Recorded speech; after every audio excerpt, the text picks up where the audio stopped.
Vous vérifiez et vous confirmez par vous-même. Non, mais c'est bon, j'ai regardé. Donc, vous aurez à cliquer ici. Donc, vous contribuez par vous-même. Mais les Sénégalais étant très paresseux, ils vont trouver que l'application, il y a trop de lignes à renseigner.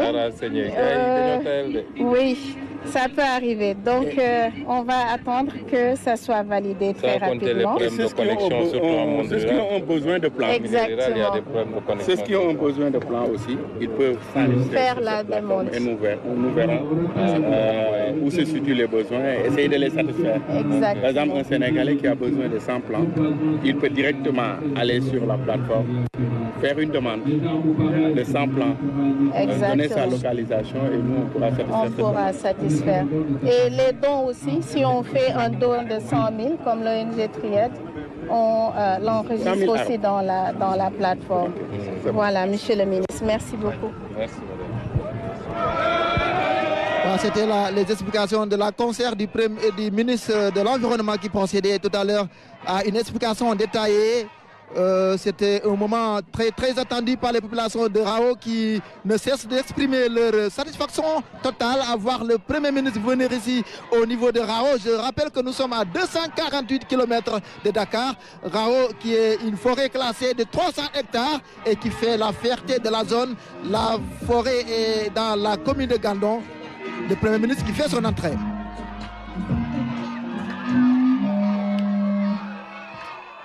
Et toute la population de Rao est environ très contente d'accueillir le Premier ministre qui fait son entrée ici au niveau de ce site, la cérémonie officielle qui continue avec le Premier ministre acclamé partout. Et c'est une satisfaction totale de voir le Premier ministre venir assister aux journées de lancement de cette 42e édition ici à Rao. Le moment tant attendu est arrivé. Le Premier ministre qui avance lentement, mais avec le sourire, mais aussi avec la satisfaction de voir les populations se mobiliser autour de l'essentiel, parce que c'est cela qu'il s'agit, venir à bout à cette question de lutte contre les changements climatiques qui commence par des actions très très fortes de reboisement. Un arbre pour chaque citoyen, cela ferait déjà des millions d'arbres en quelques heures. Le challenge c'était d'arriver à 48 heures à plus de combien d'arbres déjà en 48 heures? Monsieur Diédhiou, par rapport à cette journée, ce qu'il y a lieu de retenir en premier, c'est d'entendre ces jeunes crier « Ñun Sonko la ñu gëm ». Ñun Sonko la ñu gëm, ça me rassure, dans la mesure où je sais que Sonko garab la gëm. Parce qu'il a fait 248 km pour venir planter des arbres, pour marquer le démarrage de la journée de l'arbre. Et donc je pense que ces jeunes qui sont là à crier haut et fort, avec le cœur, que ñun Sonko la ñu gëm, ils vont aller vers les directives que Ousmane Sonko vient de, le Premier ministre Ousmane Sonko vient de poser. ana ñi ñëwaat ci wolof Premier ministre Ousmane Sonko egsi na fii nga xamante ne foofu la ñu war a def reboisement bi, gis nañ dafa jëmbat garab mango ak baobab mooy guy gi, te ginnaaw loolu nga xamante ne def na ko, ban mooy message bi nga xamante ne mën nañ ko décrypter ginnaaw ba mu joxee signe boobu, acte boobu, colonel Samb. waaw Diédhiou damay dëggal rek li nga xamante ni commandant Amadou Ba wax na ko léegi, ndax xale yii nga xam ni dañoo engagé, xale yii nga xam ni ñi ngi taxaw naan di yuuxu naan Sonko la ñu gëm, Sonko la ñu gëm, ñun suñu xel dal na, ndax li waral suñu xel dal na, nit soo ko gëmee da nga koy gëm ca la mu nekk, nit soo ko gëmee da nga koy gëm ca la mu def. kon su fekkente ni ñoom tey taxaw nañu naan Sonko la ñu gëm, Sonko la ñu gëm, ça veut dire que plantation bii njëmbat garab bii Premier ministre def, ñoom bu ñu jógee fii daañu ko toppandoo, dinañ def li mu def, daañu topp garab gi, danañ ko lijjanti, danañ ko aar, lépp rek ngir bëgg ki nga xam ne sopp ki nga xam ne moo ko def. Ndax nit ki boo ko soppee da nga koy toppandoo, nit ki boo ko soppee da ngay sopp la mu def, nit ki boo ko bëggee da ngay ànd ak moom ca la mu nekk. kon suñu xel dal na tey.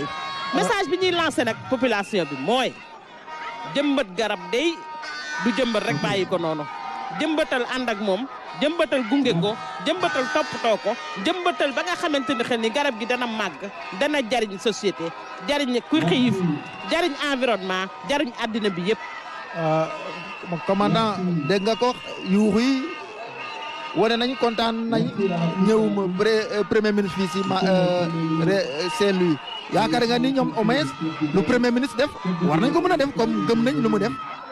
Voilà monsieur Diédhiou, loolu laa doon wax léegi en français, ma ne la li ma gën a kontaan mooy le fait de dégg cette force du Sénégal qui est la jeunesse. di yuuxu naan ñun Sonko la ñu gëm et mu nekk lu dëggu si ñoom et tey Sonko wan leen ne moom garab gii moom la gëm ndax bàyyi na def na 248 kilomètres malgré son calendrier chargé pour venir planter des arbres et aussi montrer le chemin à tous les Sénégalais que ñun dañoo war a dem mettre cette directive mooy planter pour reverdir le Sénégal mais aussi concourir les objectifs bi ñu nga xam ne mooy souveraineté alimentaire et nutritionnelle et aussi comme ni ñu wax ci suñu slogan bi l'arbre source de vie kon mën a joxe nit ñi dundin gu baax dundin gu gën ci ñoom. parce que dañu ne leader autorité bu demee ba bàyyi lépp ñëw jëmbati garab. gis nañ démb président bi def na ko démb. c'est fort premier ministre def na ko tey ministre bu nekk tamit war na dellu si goxam. def li ni mel. maire bu nekk war na dellu si goxam def li ni mel. autorité religieuse ou coutumière bu nekk tamit war nañ ko def daaw gisoon nañ fee lañ ko defoon Touba. dëgg la gis nañ ne kilifa diine yi ñëw nañ fekk dugal seen loxo loolu lay wane ni acte bi c'est un acte noble monsieur mon commandant. loolu dafa doon acte bi nga xamante ni dafa noble et li nga wax dafa am solo gis nga Touba boobu ñu ko defoon daaw ba tey jii may wax ak yow ministre bi nga xamante ne nii mooy ministre de l'environnement Daouda Ngom ak le directeur des eaux et forêts colonel major Babacar Dione dañ ci taxaw ci tànk pour réussir ces plantations là donc de ce fait je pense que ce sera la même chose bés bi nga xamante ne tey marqué nañ ko muy journée de l'arbre loolu dafa am solo et autorités yi wane nañ yoon bi ñun dañ cee war a xàll topp ci pour la souveraineté alimentaire et nutritionnelle bi nga xamante ne ni moom lañ bëbët pour le Sénégal.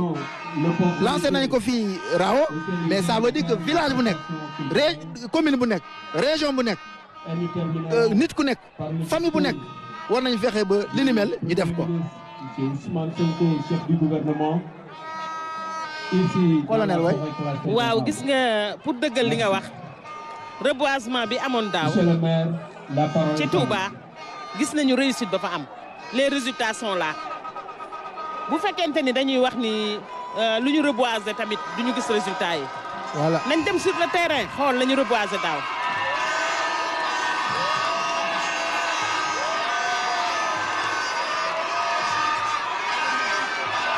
waaw gis nañ ni askan yi ku nekk contenté rek la am si ñëw mu premier ministre bi ku nekk mu ngi wane contenté bi waaye lu ñu xaarandi si ñoom mooy fexe ba ñu jëmbat te gëm nañ ni comme premier ministre joxe na acte bi comme ñu ne gëm nañ ko jàpp nañ ni au moins war nañ jëmbati garab parce que loolooy solo sa bés bi colonel Samb.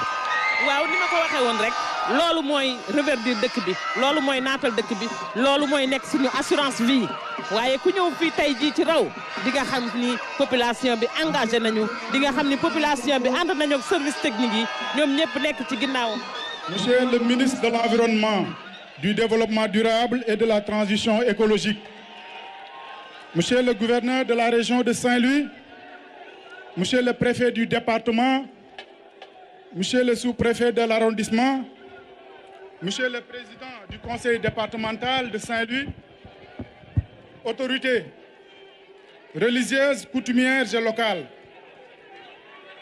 Mesdames et Messieurs les élus, notabilités, partenaires et invités, distingués hôtes, Mesdames, Messieurs, c'est avec une allégresse profonde et un sentiment d'honneur exalté que la commune de Gandon vous souhaite la plus cordiale bienvenue ici à Rao à l'occasion de la 42e édition de la Journée nationale de l'arbre.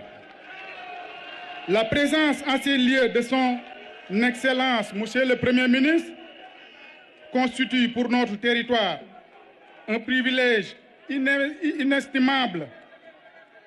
Elle témoigne de l'intérêt particulier que vous portez, Monsieur le Premier ministre, aux enjeux environnementaux, à la consolidation de la résilience territoriale et au développement durable de nos collectivités. Cette journée mémorable, placée sous le thème « Reboiser pour une souveraineté alimentaire durable et un développement local résilient » est articulée autour du slogan évocateur « L'arbre, notre assurance vie » vient raviver notre engagement collectif en faveur de la nature, de la sécurité alimentaire et de la résilience des territoires. Monsieur le Premier ministre, votre présence ici aujourd'hui insuffle un souffle nouveau à notre action. Elle magnifie et appuie les initiatives déjà entreprises avec nos partenaires en faveur d'une commune verte, inclusive et résiliente, où la préservation de l'environnement est au cœur des politiques publiques locales. À ce titre, permettez-moi d'exprimer nos sincères remerciements à son Excellence, Monsieur le Président de la République, dont la vision environnementale inspire durablement toutes les collectivités territoriales du Sénégal. À vous-même, Monsieur